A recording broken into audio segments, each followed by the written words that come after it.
Efésios capítulo 4. Muito obrigado, Virgílio, por nos abençoar tanto. Paulo diz, a partir do versículo 1, portanto, como prisioneiro do Senhor. Paulo está em Roma, ele está escrevendo essa carta, que se tornou uma carta circular para as igrejas, de tão extraordinária. Essa igreja de Éfeso que ele fundou, trabalhou arduamente. A Bíblia diz que ele enfrentou literalmente lá em Éfeso homens que ele chamou de bestas feras. Bestas feras. A partir do capítulo 18, versículo 24 de Atos, e o capítulo 19, nós vemos Paulo fundando essa igreja em Éfeso, que ficava lá na Ásia Menor, era uma capital, era um lugar de muitos empreendedores, uma região estratégia para transporte, havia muita riqueza, o grande templo de Diana, e Paulo chegou ali. Paulo chegou naquele lugar e o evangelho de Jesus arrebentou o Big Brother daquela época, trouxe crise, virou de cabeça abaixo. Ele era um homem que importunava, e ele ali formou uma igreja local, trabalhou com liderança. Uma das cenas assim mais extraordinárias que eu vejo no Novo Testamento é quando ele está se despedindo daqueles irmãos, um homem com uma missão, e disse: vocês não vão me ver mais. Era tanto amor, tanto choro, e ele agora está preso. Por isso que ele diz aqui, prisioneiro do Senhor. Depois de quase 10 anos, ele sente a necessidade de escrever essa carta à igreja que o Pai o usou para estabelecer. E o que ele escreve? Portanto, como prisioneiro do Senhor, rogo-vos que andeis, como é digno da vossa vocação, com que fostes chamados. Paulo está rogando pela coerência. Há muitas versões que omitem a primeira palavra desse capítulo 4, que é a portanto. E eu vou ler o que eu vou ler aqui, mas eu vou tratar do portanto, do início do versículo 1. Portanto, como prisioneiro do Senhor, rogo-vos que andeis como é digno da vossa vocação, com que fostes chamados, com toda humildade e mansidão, com longanimidade, suportando-vos uns aos outros em amor, procurando, zelando, protegendo, guardar a unidade do Espírito no vínculo da paz. Do que se trata esse capítulo 4 em diante? Então eu já quero deixar aqui para você anotar, e aqueles que andam comigo sabem que eu estou falando e repetindo as mesmas coisas já durante muito tempo. Eu quero aqui dividir para vocês, irmãos, e vocês pastores que estão aqui nessa noite, deixar uma chave do Pai para as nossas, nessa tarde, deixar uma chave do Pai para as nossas vidas. Ouvimos sobre a carne aqui. Ouvimos, por exemplo, o Manuel falou sobre carne, a pastora Sueli falou sobre carne, o Ronaldo falou sobre carne.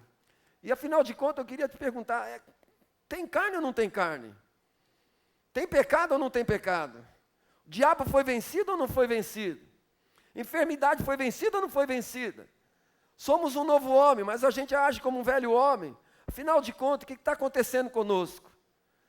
E aqui eu quero, nessa oportunidade, amados irmãos, subdividir essa carta circular que chegou até nós.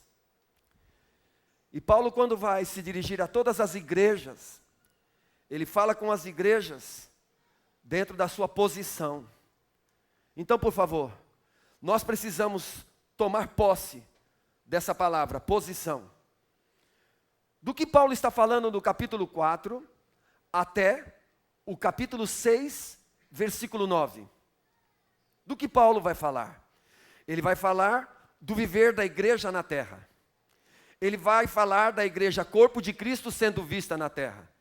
Por isso ele fala da unidade. Qual é o verbo que nós temos que destacar do capítulo 4 ao capítulo 6, versículo 9? É o andar. O verbo é o andar.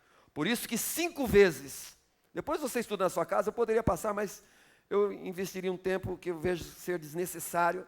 5 vezes Paulo lembra os irmãos sobre a importância do andar.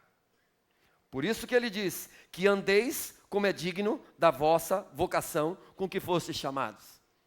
Ele vai falar sobre o diabo, ele vai falar sobre despojamento, ele vai falar de tantos assuntos que têm a ver com a nossa vida diante dos homens. Então anote isso. Do capítulo 4 ao capítulo 6, versículo 9, Paulo está falando da nossa condição como seres humanos. Somos seres humanos. É tão sério que ele convida a igreja a não mentir. Parece uma loucura você falar para a igreja não mentir. Porque para nós um nascido de novo não mente. Olha que talvez na sua fraqueza ele minta. Ele vai falar para não dar lugar para o diabo. Ele vai falar para não entristecer o Espírito Santo. Aliás, ele vai nos falar da importância de nos enchermos do Espírito Santo. Então Paulo está falando da nossa posição como seres humanos na terra. E do capítulo 6, do versículo 10 em diante até o final, ele vai falar da guerra do crente. Diante de um inimigo que já está vencido. Que é uma guerra em que nós permanecemos no lugar onde nós fomos colocados. Então eu quero subdividir Efésios para vocês dessa maneira. Do capítulo 1 até o final do capítulo 3, é a nossa posição. É a posição da igreja. Qual é a posição da igreja? Nós estamos assentados nas regiões celestiais. A nossa posição é assentados. Diante de quem? Diante do nosso Pai. Depois, a nossa condição. Nós como igreja que estamos no mundo invisível, nós fomos enviados a essa terra. Nós temos uma missão. Nós temos um testemunho. Então nós temos o nosso andar como seres humanos. Pode parecer estranho isso para nós, mas a palavra de Deus diz em 2 Coríntios capítulo 4, versículo 16, quando Paulo vai falar com aquela igreja, irmãos, que era uma igreja, mas era uma igreja que tinha problemas sérios de relacionamento, questão conjugal, uma série de problemas diferentemente de quando ele escreve a essa igreja de Éfeso. Ele diz lá em 2 Coríntios capítulo 4, versículo 16, que ainda que o nosso homem exterior se corrompa, contudo, o nosso homem interior se renova para o pleno conhecimento da vontade do Senhor. Então, nós que somos nascidos de novo, nós agora fomos iluminados no nosso espírito, mas nós somos seres humanos, somos pessoas limitadas. Vocês se lembram, quem estava aqui quando nós começamos a ouvir e receber a palavra da cruz? Nós pregamos que depois que alguém fosse nascido de novo, ele não pecava mais. Nós pregamos durante um tempo a respeito da impecabilidade, não foi, pastora Sueli? Como que a gente fazia quando a gente ia fazer discipulado? Começávamos a conversar com o irmão, e o casal tinha um problema de relacionamento. Sabe qual que era o nosso tema? Era tentar ajudar o indivíduo a saber se ele era nascido de novo ou não. E chegávamos à seguinte conclusão: eu percebo que você não é nascido de novo. Você precisa voltar para sua casa e se arrepender e nascer de novo. Aí eu queria fazer uma pergunta para você. Quem pode por si mesmo se arrepender e nascer de novo? Quem pode, através de oração e jejum, nascer de novo? Então Paulo está tratando de algo muito, muito sério. Ele vai falar da unidade como a pastora Sueli falou hoje de manhã, da unidade do casamento, da unidade da relação de pais e filhos, da unidade de patrão e servo. É a nossa condição. E dentro da nossa condição como seres mortais, seres limitados, ele fala que nós precisamos ser cheios do Espírito Santo. Mas o que é o portanto? O que ele quis dizer com o portanto? Portanto, como prisioneiro do Senhor. O que é esse portanto? Esse portanto é, diante de tudo que eu tratei aqui agora, eu vou falar para vocês de unidade, como vocês vão viver na terra. Mas eu quero dizer para vocês, irmãos, nós temos vivido incoerências como igreja, porque como ouvimos do pastor Manuel pela manhã, nós não assumimos a nossa identidade de quem nós somos. Nós recebemos uma pregação de um evangelho que não é o evangelho do nosso Senhor Jesus Cristo, é o evangelho do medo. Nós aprendemos sobre um evangelho que você faça para ser e você vai ter a meritocracia de entrar na vida eterna. Faça o que o teu pai quer que você faça, agrada o teu pai, que o seu pai vai dar o céu para você como prêmio da loteria esportiva. Ensinamos, educamos através de filhos. Eu fico me perguntando, nós estamos na comunidade da graça, e todas as vezes que eu subo no púlpito eu pergunto e falo, Senhor, me livra de não pregar o evangelho da graça. Os nossos púlpitos foram construídos no Monte Sinai. Hebreus capítulo 12 fala sobre isso. E quem quiser pegar a lei da graça caiu. Então, para nós vivermos em unidade, para nós amarmos a nossa esposa como Cristo amou a igreja, para a esposa se submeter ao marido assim como a igreja é submissa a Cristo, assim como nós pais iremos disciplinar os nossos filhos, e os nossos filhos irão obedecer os pais, e nós vamos viver essa vida que iremos resplandecer para o mundo. Qual que seria o ponto principal? Nós reconhecermos a nossa posição, e é disso que Paulo vai tratar em Efésios capítulo 1. A nossa posição, irmãos, nós não podemos abrir mão da nossa posição em Cristo Jesus, mesmo nós tendo uma condição que diz respeito ao homem terreno, ao homem limitado, ao ser humano, mas mesmo sendo limitados e terrenos, qual a diferença de nós, filhos amados do Pai, e daqueles homens que nos cercam, que o Evangelho de Jesus não os iluminou ainda? É que eles estão mortos. Eles continuam na posição, e é por isso, na posição de morte, na condição de morte, ou melhor. Efésios capítulo 1, versículo 1, Paulo diz assim, Paulo, apóstolo de Jesus Cristo, pela vontade de Deus. Por que que Paulo está falando pela vontade de Deus? Ele vai nos apresentar o problema do que a vontade do nosso pai, Adão, nos trouxe. Os nossos pais tiveram vontade de comer da árvore do conhecimento do bem e do mal. Eles não tiveram vontade de comer da árvore da vida que podiam comer. Agora Paulo, restaurado, e o evangelho que ele recebe, ele diz assim, eu venho aqui pela vontade de Deus. E como ele se dirige à igreja? Aos santos que estão em Éfeso e fiéis em Cristo Jesus. A vós outros, graça e paz da parte de Deus, nosso Pai, e do Senhor Jesus Cristo. Irmãos, você que é um pastor de igreja local, você que é um líder de célula, supervisor, você sabe que o problema da igreja tem sido interno, não externo. Mas o problema da igreja não é na sua posição, é na sua condição. Cuidado quando você falar da igreja, porque você pode estar falando da amada e confundindo posição e condição. Por quê? Porque a igreja, na sua posição, nós veremos agora, ela está perfeita, está tudo jóia, ela é intocável, ela é extraordinária, ela está em Cristo assentada nas regiões celestiais. E é disso que Paulo vai tratar com os santos. E é disso que eu quero te lembrar nesta tarde, praticamente nesse final de C23, para que possamos ir para os nossos lares, lembrando de quem nós somos.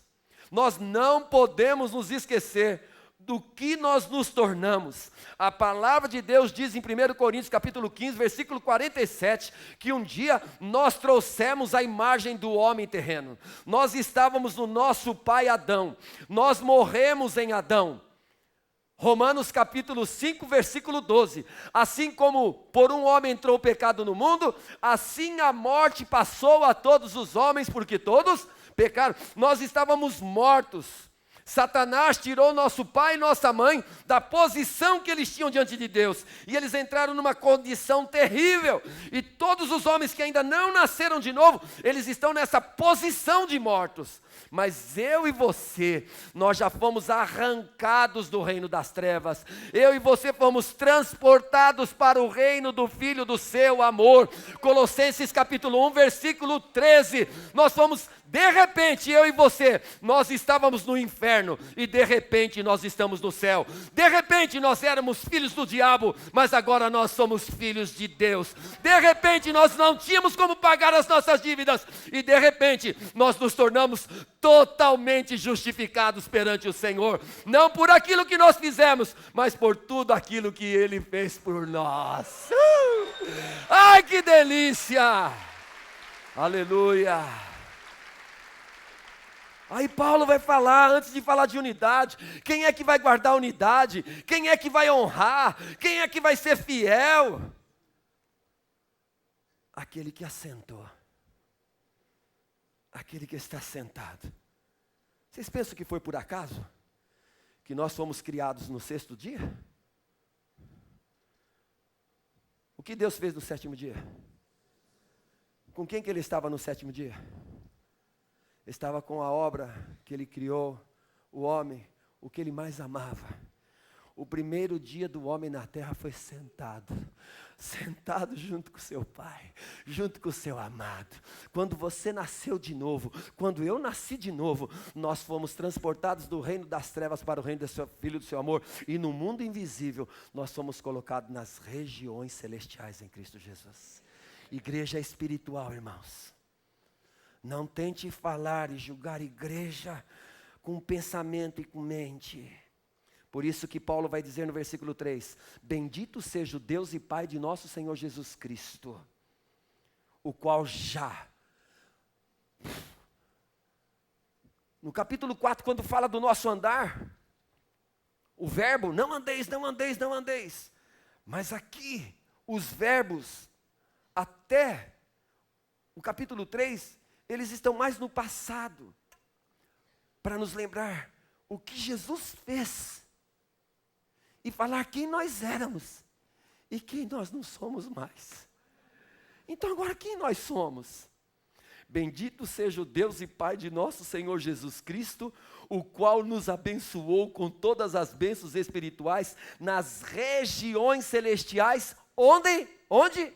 Onde você está abençoado? Em Cristo. Sabe quantas vezes aparece o em Cristo? Até o capítulo 3? 11 vezes. O que quer dizer em? Expressão de noção de lugar.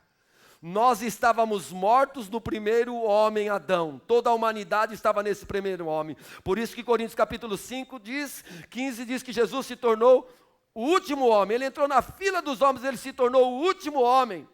E agora Ele morreu pelos nossos pecados e ressuscitou para a nossa justificação.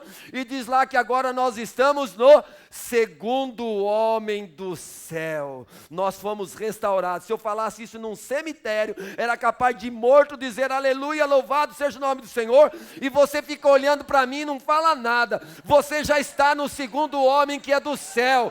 Você nunca mais voltará para o primeiro homem que é da terra.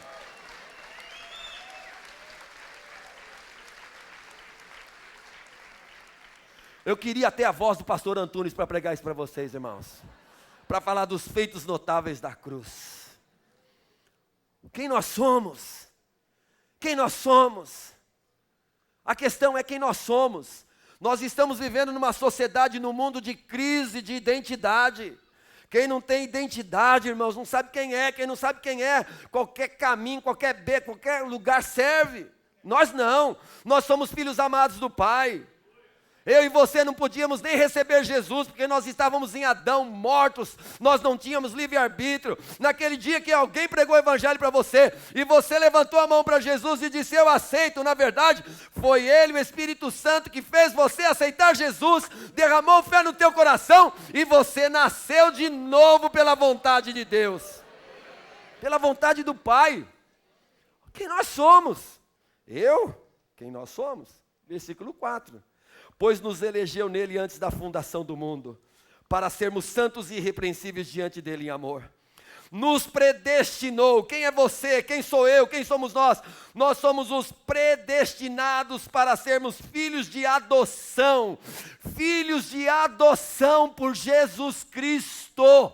Nós somos filhos de adoção. O que é de Jesus é nosso, e tudo que é do Pai é nosso, segundo o beneplácito da sua vontade, um consentimento de uma instância mais elevada. É o sentido dessa palavra tão difícil que a gente não costuma falar.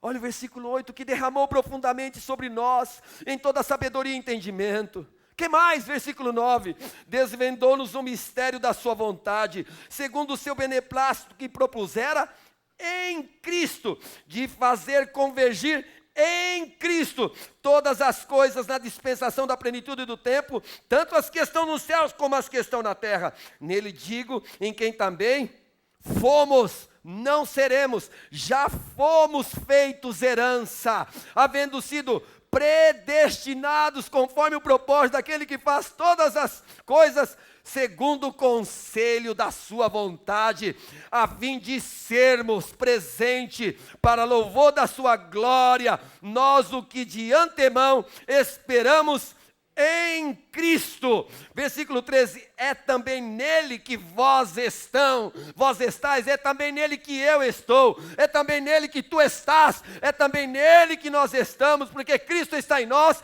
e nós estamos nele. Aquele que está em Cristo é uma nova criatura, a nossa posição em Cristo. E Paulo vai continuando, e ele vai falando dessa obra poderosa, e ele chega, estuda sobre isso, irmão.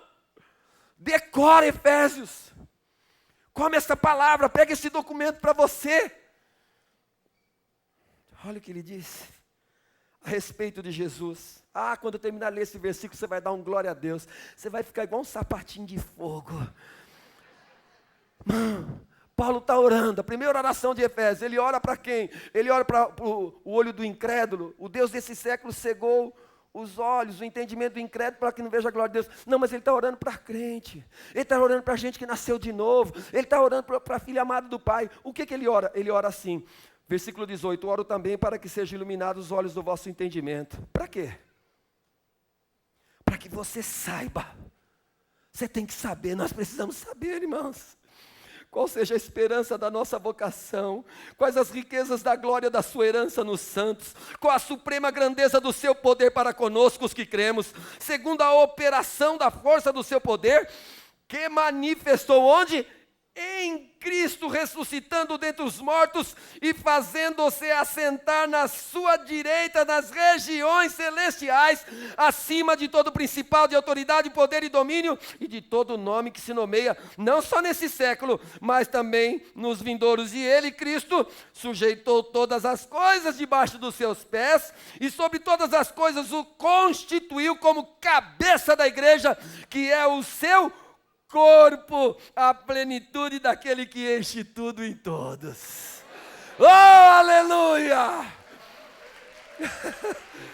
Eita! Você está doido, rapaz, é muita graça. É muita graça. Outro dia eu conversei com os irmãos, falando com os irmãos na aula do batismo, pastor Beto. Quem éramos nós? Meu Deus, a lei veio só para mostrar o tamanho do nosso pecado, o tamanho da nossa transgressão. Aí nós comparecemos diante de um julgamento de Deus, estava o justo juiz lá, e ele ia nos julgar. A lei dizia que toda alma que pecasse, essa deveria morrer. A gente não tem para onde sair, não tem como fazer. De repente chega um advogado perante Deus, Jesus Cristo justo, e ele lá na audiência diz assim, escuta, você lembra que uma alma deveria ser remida por meio do sangue? Pois é, está vendo esse condenado aí? Está vendo esse cara que pecou, que não consegue pagar tudo que ele tentou fazer na sua religiosidade, de te agradar, de ser aceitável diante de ti? Existia uma lei, que era uma lei do pecado, que não permitia. Aí o advogado diz assim, foi derramado um sangue em favor desse condenado. Todo esse pecado que esse condenado cometeu, já foi pago através do sangue. Aí o justo juiz fala, olha lá e fala assim, é verdade, está escrito. Sabe o que o justo juiz faz? Isso que é um absurdo. O cara chega lá arregaçado, detonado, não tem quem pagar, condenado. O juiz olha, é verdade. Por acaso, o delegado, o juiz e o advogado e o acusado. O advogado de defesa é o filho do juiz. Aí o juiz olha e fala, vamos libertá-lo. E diz para aquele culpado, o sangue do meu filho está sobre você. Agora nenhuma condenação há para você, porque você está no meu filho. E diz, e faz o seguinte, e agora eu não só justifico a tua culpa, você vai sair daqui herdeiro. Eu te adoto na minha casa, você vai ser o filho do juiz, e o advogado aí vai ser o teu irmão mais velho, Fernando. E você vai celebrar a tua vida nova, a tua santidade, quem você é em Cristo Jesus.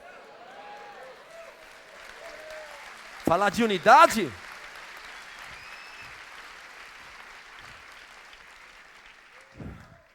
Os discípulos queriam resolver as coisas naturalmente. Senhor Jesus, o que a gente faz com o joio? Quer que a gente arranca o joio? Mas Jesus falou, o joio não está na igreja. Cuidado com o joio na igreja.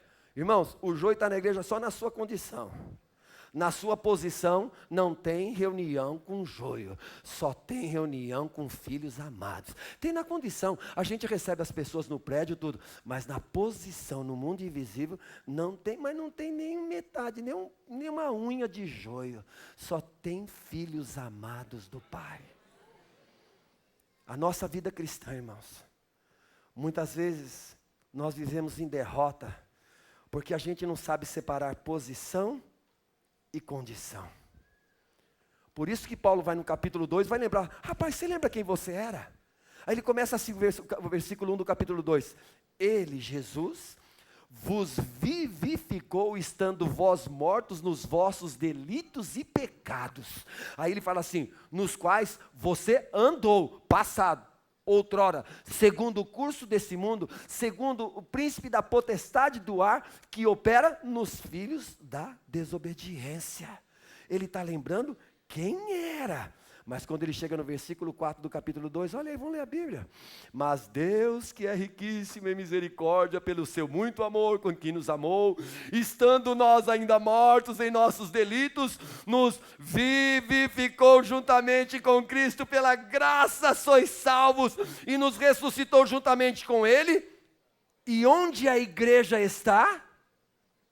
Assentada nas regiões celestiais. A igreja, irmãos, ela nasceu e ela pertence ao mundo invisível. Paulo foi levado em Coríntios capítulo 12, ele não sabia se era em sonho, se no corpo, ele foi levado às regiões celestiais, ele viu essa região celestial. Ele quando voltou de lá, ele voltou tão assim, perplexo com tudo que ele viu, que ele falou, quer saber de uma coisa, eu estou aqui nessa terra, meu mano, mas baseado naquilo que eu vi, motivo para eu ficar aqui é só para ganhar alguns para Jesus, porque para mim o que eu vi é o incomparável melhor. Ele viu o invisível. Irmãos amados, quem é que vai perseverar na unidade do Espírito? A unidade é do Espírito.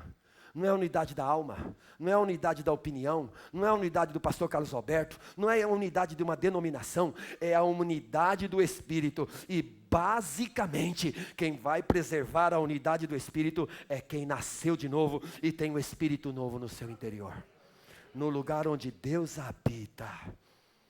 Você está do lado de alguém que vale o sangue de Jesus. Porque Deus nos amou de tal maneira. Irmão, nós não podemos nos esquecer de quem nós somos. Nós sempre estamos lidando com questões da nossa condição humana. Sabe como a gente trata as nossas questões? Nos lembrando da nossa posição.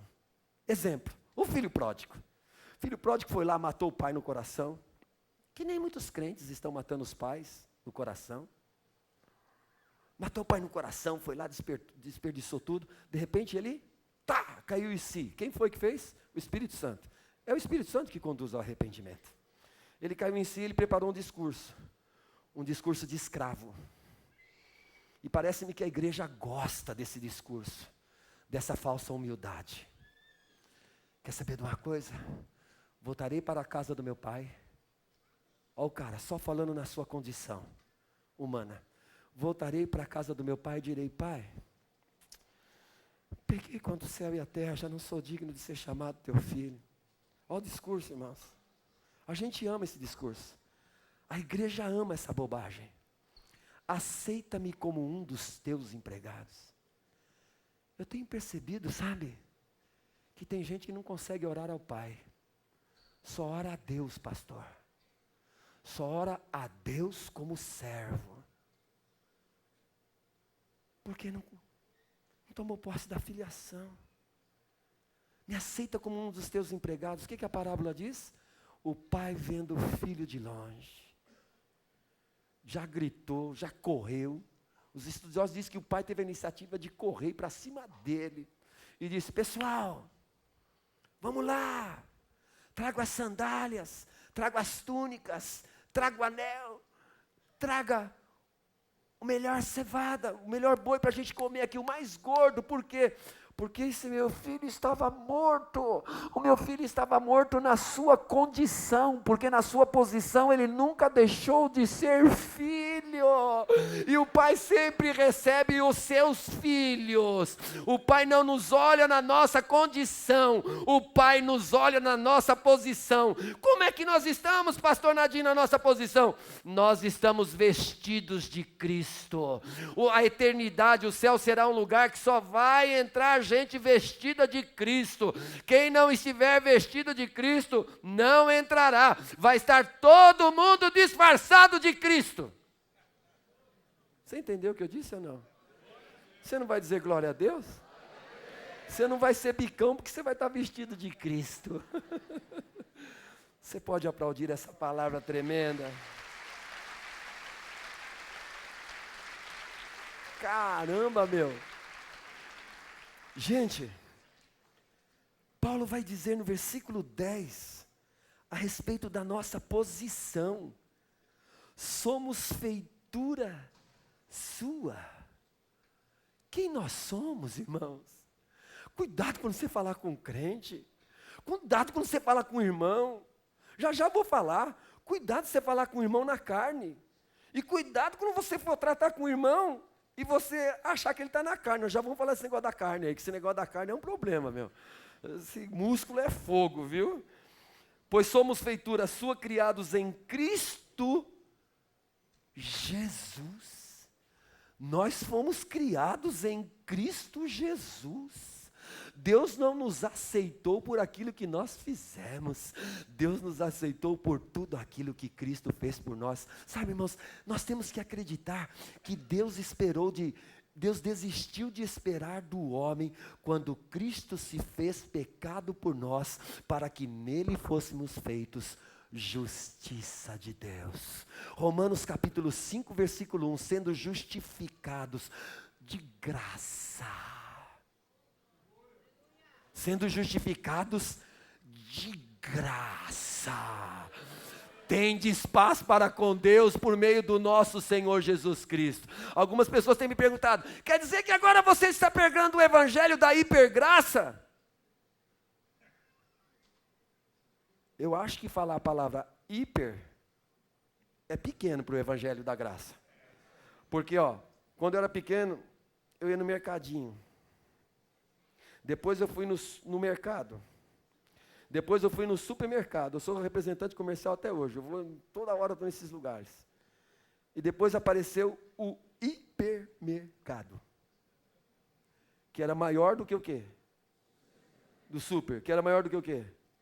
Aí você fala assim: vocês estão pegando o evangelho da hipergraça? Não, é pequeno, mano. Eu não vou usar o evangelho da hipergraça. Porque hiper é pequeno pelo evangelho e o tamanho da graça que nos salvou e nos regenerou e nos deu uma nova vida. Colocou a vida de Deus em nós, colocou em nós um novo espírito, um novo coração. Colocou o Espírito Santo de Deus que habita no nosso espírito. Satanás quer que você fale que você não está pregando o evangelho da hipergraça. Mas o evangelho da hipergraça que estão pregando aí ensina o pecado, que você trata o pecado de qualquer jeito. Então não é o evangelho da graça. Porque Tiago diz que só a graça pode nos ensinar a viver no caminho da justiça de Deus. E o caminho da justiça de Deus é amar o próximo, porque quem amou o próximo cumpriu a lei. E eu vou terminar aqui. Eu tinha tanta coisa para dizer, nem vi o horário, nem sei quantos minutos eu estou. Já o Osmar pega o microfone, já começa aquele teclado ali. Aí você fala: cala a boca, rapaz. Irmãos, diga assim: a minha posição em Cristo, eu estou assentado. Sabe quem pode andar de modo digno na terra diante dos homens? Que é o segundo ponto. Só pode andar quem está descansado. Primeiro dia que nós nascemos de novo, não foi assim? Êxodo capítulo 12, quando teve a Páscoa, Deus não falou assim, ó, este vos será o primeiro dia dos anos, não é? Êxodo 12. Então, aquilo ali era uma figura do nosso novo nascimento. Quando eu e você nascemos de novo, se tornou o nosso primeiro dia. É o que Paulo está tratando aqui no capítulo 3. Antes de falar da unidade, antes de exigir a coerência de como nós vamos viver na terra, como nós vamos fazer, não dar lugar ao diabo, se revestir do novo homem, se despir do velho homem, ele vai nos lembrar de quem nós somos. Como é que a gente educa filho, irmãos? Você já educou filho? Tinha um filho, irmãos, um dia em casa. Tinha um filho que estava roubando. O cara roubando, sumindo dinheiro em casa. E era o meu filho. E eu descobri que ele estava roubando. Mas era pequenininha a escola. Eu não vou falar qual filho que era, não. Eu tenho 3 filhos. Não vou falar. Ele estava catando umas granas lá e sumindo dinheiro, e sumindo dinheiro. E eu fui lá e descobri. O filho que estava pegando a grana, mano. Falei, cara, ele é meu filho. Eu não vou chamar ele de ladrão, ele é meu filho. Aí eu chamei o cara, fui lá para a rua, sentei na calçada, tinha a doméstica lá em casa, falei, ei filho, está sumindo dinheiro aí e tal. E eu queria ajudar meu filho a confessar, sentei, Paulo, fiquei lá batendo papo com ele, ele sentado assim, ele está lembrando, agora estou falando, ele está lembrando. Falei, eu preciso ajudar esse cara a confessar, porque uma coisa é confessar, né? Outra coisa é ser descoberto, né? Tem uma diferença, né, irmãos? Aí eu comecei a conversar com ele, o cara duro, falei, o cara tá duro, não quer falar que pegou dinheiro, está comprando todo dia bancando lá na escola. Aí eu falei, ó, estou ligando para a polícia agora. Por quê, pai? Vou pedir para prender a Maria. A Maria vai ser presa. Porque se não acho quem foi que pegou, pai. E eu falei, Jesus, ele é meu filho. Sabe quem estava ali, irmãos? Um filho meu. Quem estava ali era o meu filho. Eu vou dizer, irmãos, a gente não quer pecar. Mas a gente ainda peca. Quando eu falei da polícia e da Maria que ia presa, ele falou, pai, fui eu. Eu falei, amém, filho, você está perdoado, não faça mais isso. Depois o Caio vai orar sobre essa libertação na vida de vocês. Né?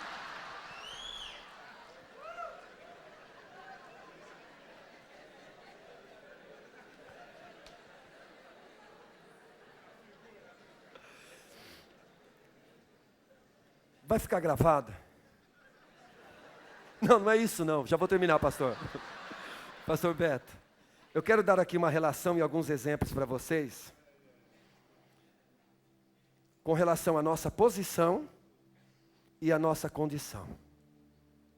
Não permita, querido, que muitas vezes a tua condição como ser humano, a tua condição exterior, faça com que você duvide de quem você é na tua posição em Cristo. O Evangelho da Graça diz que nós somos filhos amados. E ninguém aqui é filho porque quis. Ninguém é filho porque lutou. Somos filhos por predestinação, por graça, por amor. Por exemplo, o nosso espírito, de acordo com a nossa posição, ele foi vivificado. Efésios 2, capítulo 2, versículo 1 e 5. Mas na nossa condição humana, nós que já temos o Espírito vivificado dentro de nós, Efésios 4:30 diz que nós precisamos não dar lugar ao diabo, e 5:18, precisamos ser cheios do Espírito Santo. Nós não precisamos ser cheios do Espírito Santo por conta da nossa posição. Nós precisamos ser cheios do Espírito Santo na nossa condição.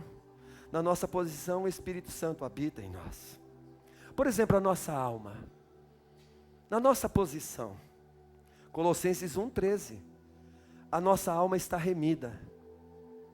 A nossa alma já está remida de toda a culpa. E amanhã, se você nasceu de novo, o sangue já passou sobre ti, amanhã a tua alma continuará remida, aconteça o que acontecer. Mas na nossa condição humana, Romanos capítulo 12, versículo 1, 2 e 3, todos os dias essa nossa alma remida precisa de transformação para rejeitar as coisas dessa terra, transformar a mente e experimentar a boa, perfeita e agradável vontade de Deus. Com relação ao nosso corpo, na nossa posição, 1 Coríntios 6,19, ele é o templo do Espírito Santo de Deus. Nosso corpo carrega a nossa alma e o nosso espírito. Mas, de acordo com a nossa condição, ele é o corpo da corrupção. 1 Coríntios capítulo 15, versículo 42, ele está ficando velho, ele vai perdendo as forças, porque é um corpo de corrupção. Mas o que é incrível é que esse corpo de corrupção, se ele não experimentar a volta de Cristo, ele vai ser semeado e ele vai ressuscitar um corpo incorruptível. A morte ainda não foi totalmente tragada nesse sentido. Com relação ao pecado, na nossa posição, nós estamos livres da condenação, porque agora nenhuma condenação há para os que estão em Cristo Jesus. Versículo 2 de Romanos 8, porque a lei do Espírito da vida em Cristo Jesus te livrou da lei do pecado e da morte. Na nossa posição, o pecado não nos torna mais devedores. Mas e na nossa condição? Na nossa condição, ainda temos a presença do pecado.